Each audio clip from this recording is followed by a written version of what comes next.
हिमालय में एक ऐसा मंदिर है जहां हर 12 वर्ष में इंद्र वज्र से प्रहार करते हैं, पर शिवलिंग को नष्ट करने के लिए नहीं बल्कि उसका अभिषेक करने के लिए।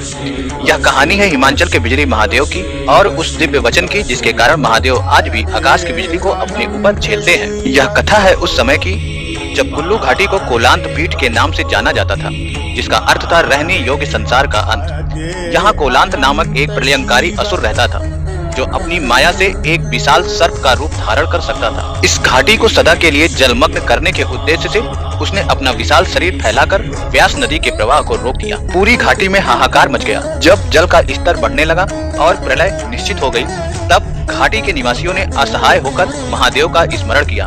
अपने भक्तों की पुकार सुनकर महादेव स्वयं उस स्थान पर प्रकट हुए। उन्होंने कोलांत असुर को युद्ध के लिए ललकारा। दोनों के बीच एक भयंकर युद्ध हुआ। अंत में महादेव ने अपने त्रिशूल के एक ही प्रहार से उस सर्प रूपी असुर का वध कर दिया। कहते हैं कि मृत्यु के बाद उस असुर का विशाल शरीर एक पर्वत में बदल गया। आज भी कुल्लू घाटी का फैलाव उसी असुर के शरीर जितना माना जाता है। पर कहानी यही नहीं समाप्त हुई। उस असुर का वध करने के बाद महादेव ने उस घाटी के निवासियों को एक वचन दिया।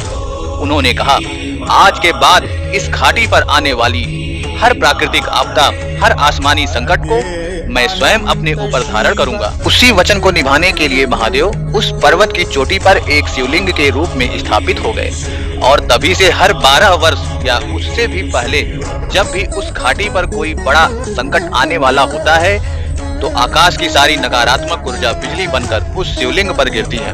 वह प्रहार इतना प्रचंड होता है कि शिवलिंग खंड खंड हो जाता है। तब मंदिर के पुजारी उस खंडित टुकड़ों को मक्खन और सत्तू के लेप से पुनः जोड़ते हैं।